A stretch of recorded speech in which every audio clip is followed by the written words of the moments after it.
silence through the night. What a thrill. I'm searching and I'll melt into you. What a fear in my heart, but you're so supreme.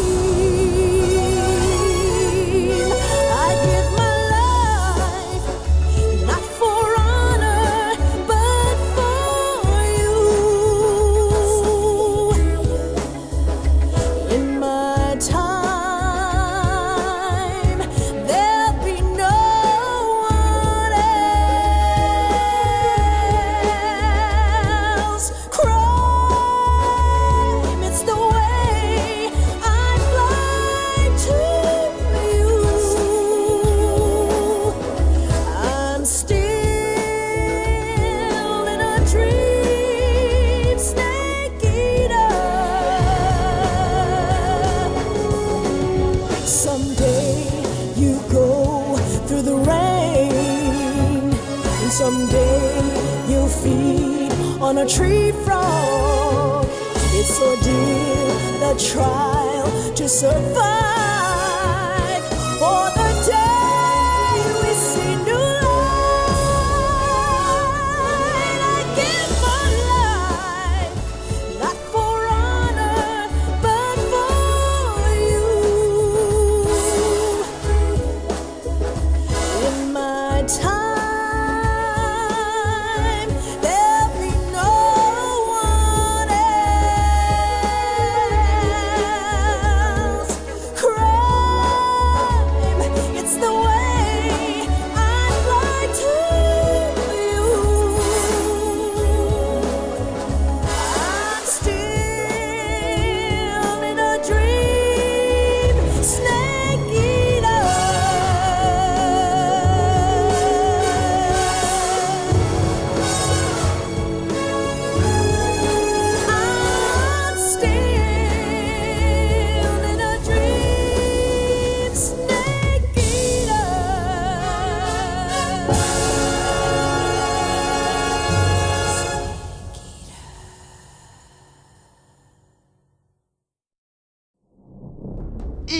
Salut à tous, c'est Naro 299 et aujourd'hui on se retrouve sur notre nouvelle intégrale, l'intégrale Metal Gear avec le premier opus chronologiquement qui est Metal Gear Solid 3 Snake Eaters.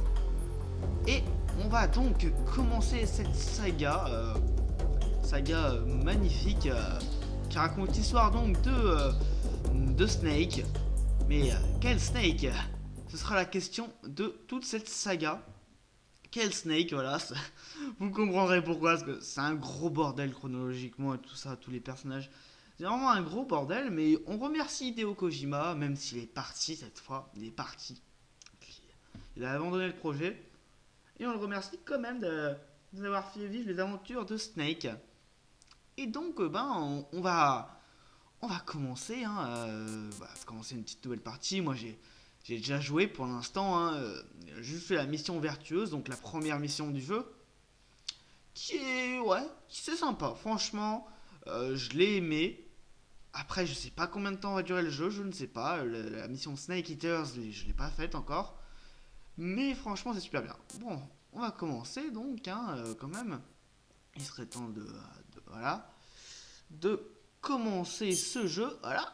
Première fois que je joue à un jeu de la série MGS, ben oui. Et on va le jouer donc en normal. Allez, c'est parti.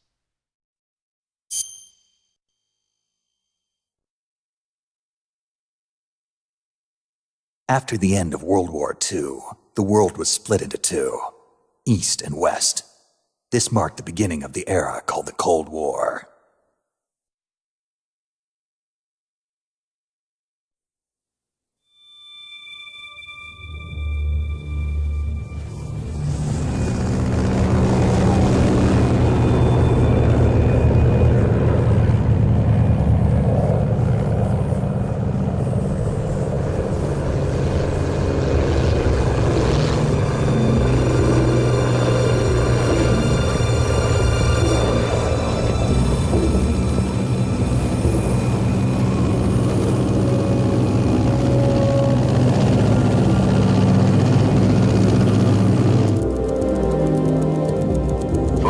Pakistan. Altitude 30,000 feet. Approaching Soviet airspace. 20 minutes to drop off. Commencing internal depressurization. Equipment check. Arm main parachute. All right. You ready to go? Drop zone still showing a high pressure mass. Cav okay. Good. We've got high visibility.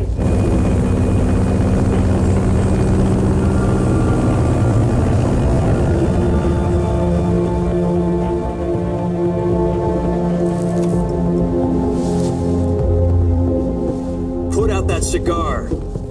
Connecting oxygen hose to interior connector. Put on your mask.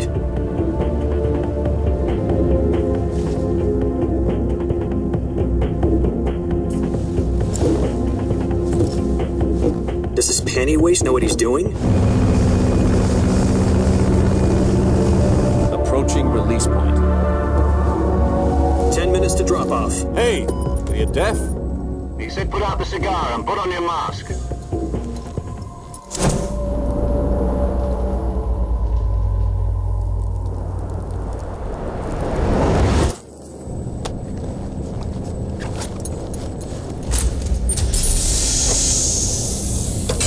Depressurization complete. Checking oxygen supply. 6 minutes to drop off. Opening rear hatch.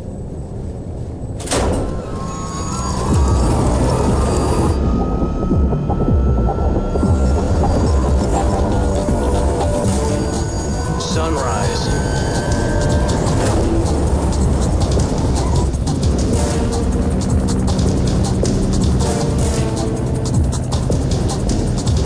External temperature minus 46 degrees Celsius. 2 minutes to drop off. Stand up. You'll be falling at 130 miles per hour. Try not to get frostbite from the wind chill. 1 minute to drop off. Move to the rear. Activate bailout bottle. This is one for the history books. The world's first halo jump. 10 seconds to drop off. Stand by. Status okay. All green. Prepare for drop off. Countdown. 5, 4, 3, 2, 1. Spread your wings And fly. God be with you.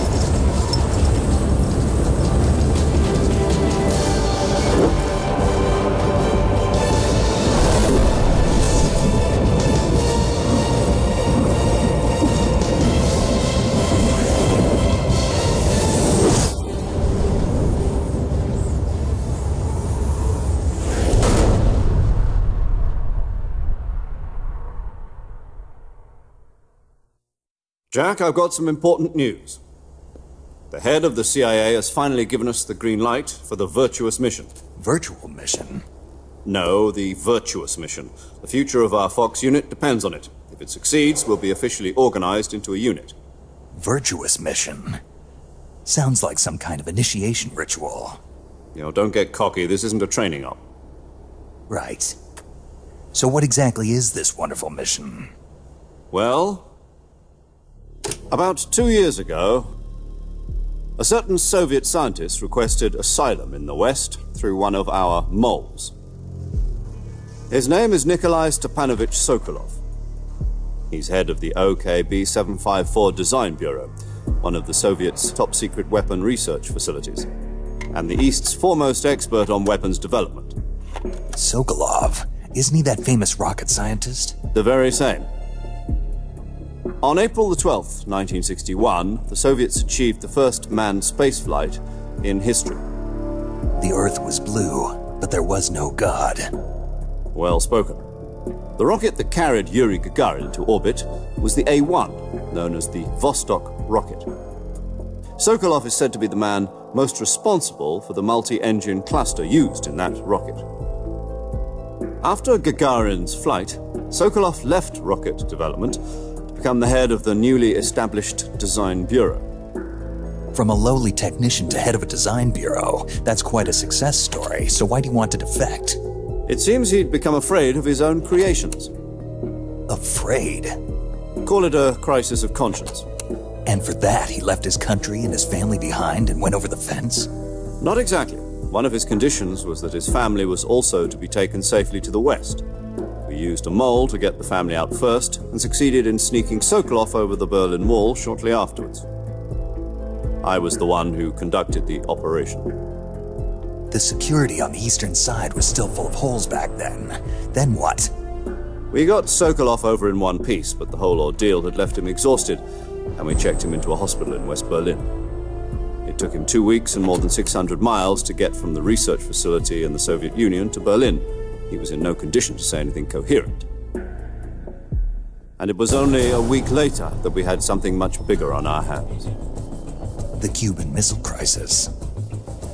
October the 16th, 1962, President Kennedy received word that the Soviets were in the process of deploying intermediate-range ballistic missiles in Cuba.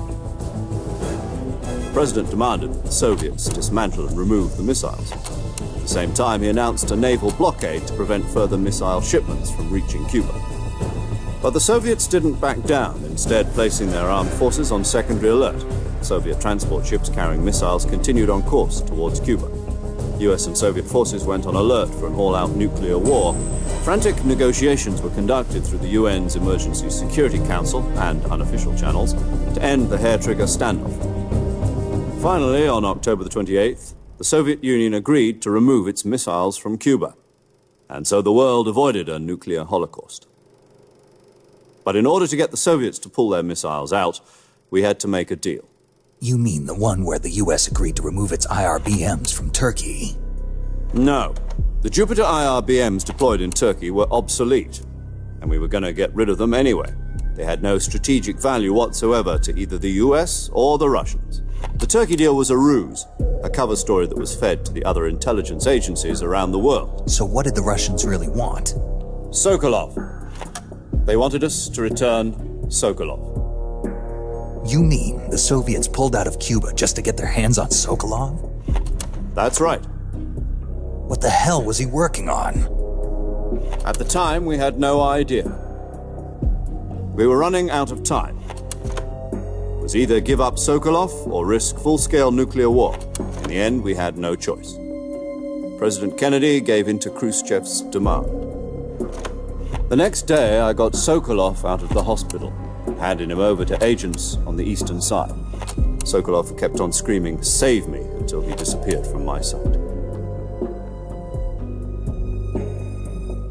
Then a month ago, we received some new information from one of our moles. About Sokolov? Yes. He was taken back to the research facility and forced to continue working on the weapon in question under KGB supervision. What's more, it's on the verge of completion. So what kind of weapon is it? Something to do with space rockets? No, missiles. Same technology. I guess you're right. We don't know the details, but it appears to be a new kind of nuclear device. For half a year now, the Soviets have been conducting frequent nuclear tests at Semipalatinsk. Something to do with the weapon, I assume.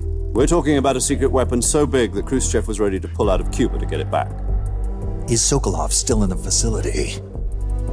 No. According to our intelligence, he's in Selinoyarsk, a place in the mountains about 3 miles to the west that's known as the Virgin Cliffs. The Virgin Cliffs. Nice name for a virtuous mission. They moved him there just recently. Why? Apparently, they're conducting a field test of the weapon, but it's our best chance to get him back. This mission would never have been possible if he was still in the research facility. This is our last chance. Sokolov must have known that too when he contacted us.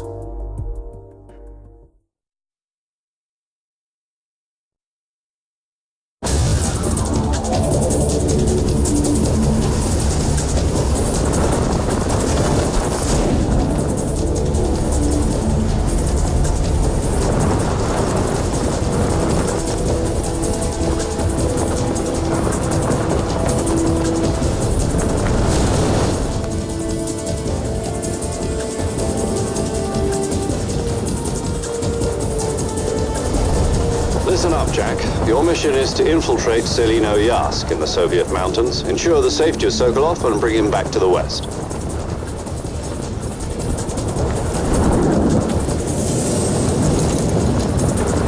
If we don't get Sokolov back before that weapon is complete, we'll be facing a major crisis. The clock is ticking.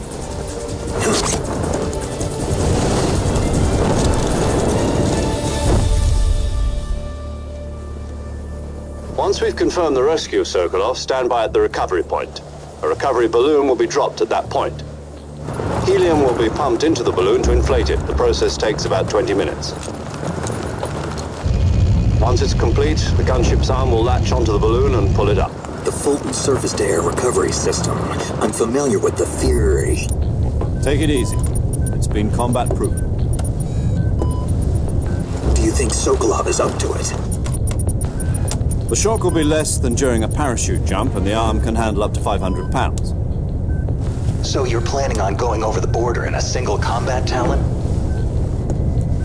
She's equipped with two 6-barrel 20mm Vulcan cannons, as well as two 40mm machine guns. Sounds like she could hold her own against a battalion of tanks. Even with the fuel in the reserve tank, we're facing a 4-hour time limit. If all goes well, it shouldn't take more than a few hours. Home in time for dinner. But if anything goes wrong, you'll be eating dinner, breakfast, and all the rest of your meals in the jungle.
Do you copy?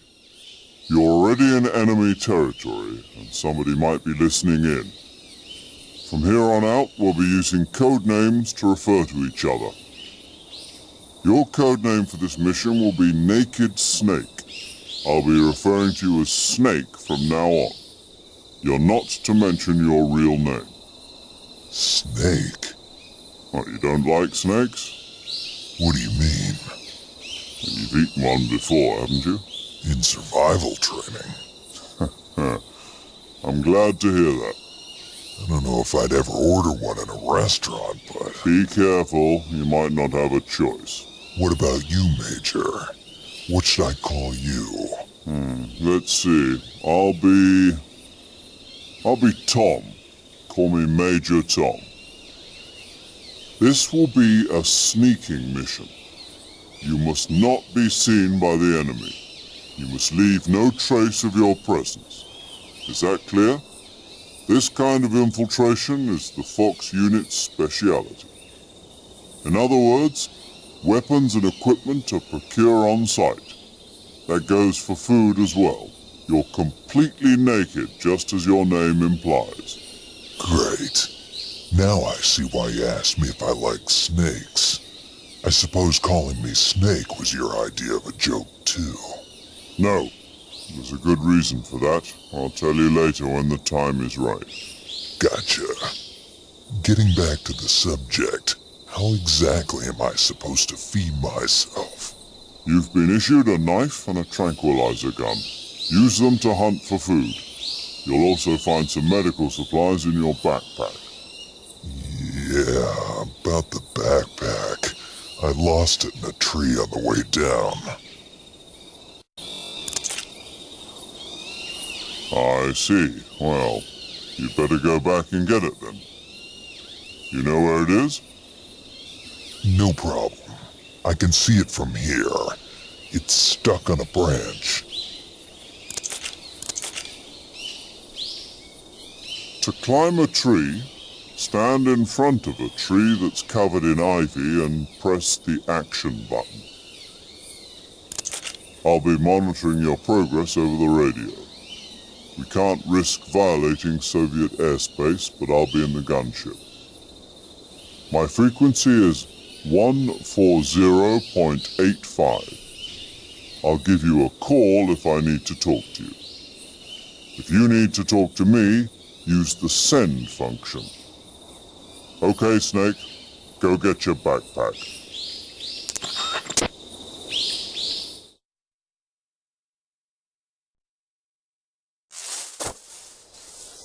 Et voilà, donc comme vous l'avez compris avec cette cinématique super bien faite pour l'époque, hein, je ne sais plus combien il date ce Snake, mais voilà, on va devoir récupérer notre backpack et puis après récupérer Sokolov. Donc avant de terminer cette vidéo, parce qu'elle dure assez longtemps, on va aller chercher le backpack. Donc pour l'instant il n'y a pas d'ennemis. Alors voilà, on peut se mettre comme ça. Et voilà. Les positions d'un vrai serpent. Pour l'instant, il n'y a aucun ennemi, mais bon. Et tout va s'expliquer au fur et à mesure. Un médic vie. C'est sympa ça.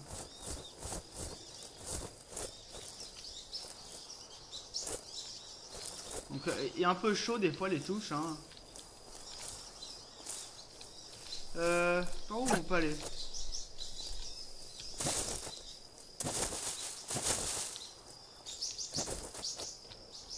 Ouais, c'est un peu... voilà, hein. Ah, voilà. Est-ce qu'il y a quelque chose par là?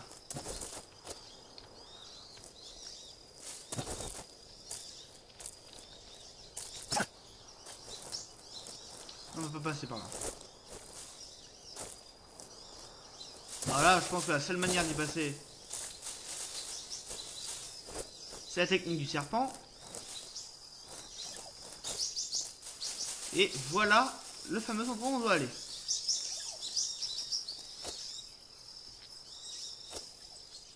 Voilà, c'est R1.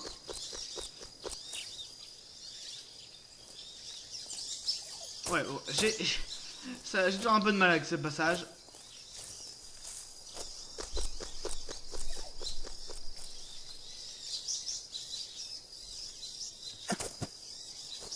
Voilà. I see you've retrieved your backpack, Snake. Survival is fundamental to this mission. You can use either your tranquilizer gun or your knife to hunt. My only weapon is a Mark 22 Hush Puppy tranquilizer gun? That's right, it's been fitted with its own suppressor. However, the suppressor will deteriorate every time you fire. Any weapons and equipment beyond what you're carrying now, you'll have to find as you go. I have to find my own weapons and equipment? Whose crazy idea was this anyway? Solo covert actions are standard Fox operating procedure. You can't leave any traces of your presence. No weapons, equipment, footprints, sweat, or bodily waste. The same goes for bullets and cartridges, too. Your presence in enemy territory is already a violation of international conventions of warfare. There aren't supposed to be any American soldiers in Russia. It could spark an international incident. You can't let anyone see you. You can't let the enemy know you're there. This is a stealth mission. You're a ghost, Snake, in every sense of the word. And there'll be no rescue if you're captured. The military and US government will deny any involvement in the affair. Then I'll just have to take care of myself, huh? I guess that means I can't count on any reinforcements. Correct. The mission rests entirely in your hands. A real one-man army. Relax. There's a support team ready to back you up over the radio. Who? I'll introduce them to you. This time, survival is of utmost importance. The first member of the support team will be in charge of monitoring your physical condition, acting as a medic, so to speak, as well as recording your mission data. She's a member of Fox as well, and she's here on the gunship with me. She? Hello, Snake. I'm paramedic. Nice to meet you. Paramedic? As in a medic who comes in by parachute. Aren't you going to tell me your real name? Are you going to tell me yours, Mr. Snake? My name, huh?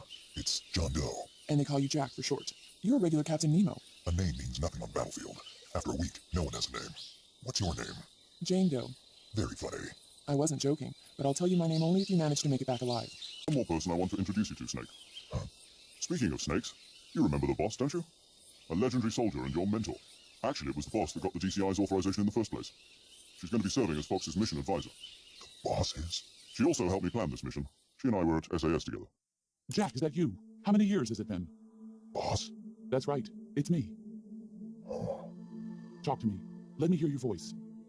It's been 5 years, 72 days, and 18 hours. You've lost weight. You can tell just by the sound of my voice. Of course I can. I know all about you. Really? Well, I don't know anything about you. What's that supposed to mean? Why'd you disappear on me all of a sudden? I was on a top secret mission. You didn't need me anymore. But there were still so many things I wanted you to teach me. No, I taught you everything you needed to know about fighting techniques. I taught you all I could. The rest you needed to learn on your own. Techniques, sure, but what about how to think like a soldier? How to think like a soldier? I can't teach you that. A soldier needs to be strong in spirit, body, and technique. And the only thing you can learn from someone else is technique. In fact, technique doesn't even matter. What's most important is spirit. Spirit and body are like two sides of a single coin. They're the same thing. I can't teach you how to think. You'll just have to figure it out for yourself. Listen to me, Jack. Just because soldiers are on the same side right now doesn't mean they always will be. Having personal feelings about your comrades is one of the worst sins you can commit. Politics determine who you face on the battlefield. And politics are a living thing. They change along with the times. Yesterday's good might be tomorrow's evil. Is that why you abandoned me? No, it had nothing to do with you. I already told you, Jack. I was on a top secret mission. A soldier has to follow whatever orders he's given. It's not his place to question why. But you're looking for a reason to fight. You are a natural-born fighter, but you're not quite a soldier. A soldier is a political tool, nothing more. That's doubly true if he's a career soldier. Right and wrong have no place in his mission. He has no enemies and no friends. Only the mission. You follow the orders you're given. That's what being a soldier is. I do whatever I have to get the job done. I don't think about politics. That's not the same thing. Sooner or later, your conscience is going to bother you. In the end, you have to choose whether you're going to live as a soldier or just another man with a gun. There's a saying in the Orient, loyalty to the end. Do you know what it means? Being patriotic. It means devoting yourself to your country. I follow the president and the top brass. I'm ready to die for them if necessary. The president and the top brass won't be there forever. Once their terms are up, others will take their place. I follow the will of the leader, no matter who's in charge. People aren't the ones who dictate the missions. Then who does? The times. People's values change over time, and so do the leaders of a country. So there's no such thing as an enemy in absolute terms. The enemies we fight are only enemies in relative terms, constantly changing with the times. As long as we have loyalty to the end, there's no point in believing in anything, even in those we love. And that's the way a soldier's supposed to think? The only thing we can believe in with absolute certainty is the mission, Jack. All right, but do me a favor. What is it? Call me Snake. Snake? Oh, right. Your codename is Snake. It suits you well. That's right. The legendary unit that the boss put together during World War II was a snake. The Cobra unit. A group of heroes that brought the war to an end and saved the world. As long as you've got a legendary hero backing you up, you'll be fine. Isn't that right, Snake? Yeah, I can't think of anyone else I'd rather have with me. Oh, and one more thing, boss. Yes? It's good to hear your voice again. Same here.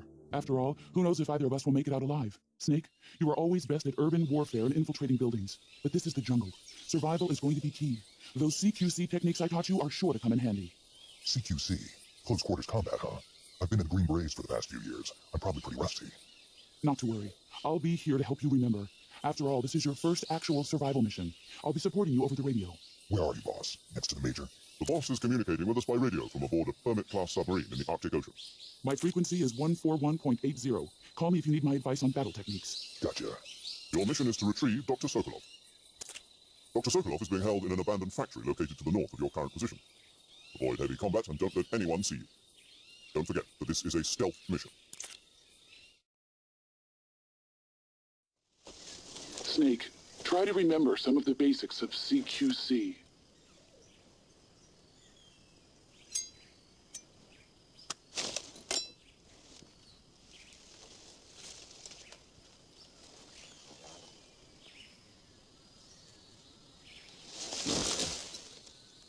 Commencing virtuous mission now.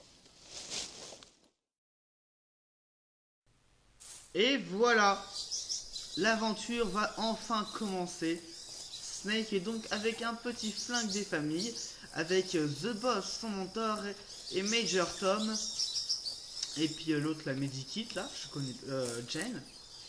Et on va faire tout de suite quelque chose.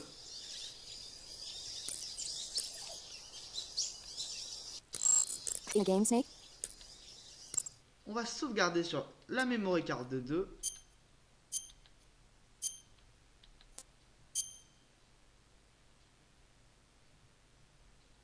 Je n'ai pas de PS2, donc c'est sur PC là.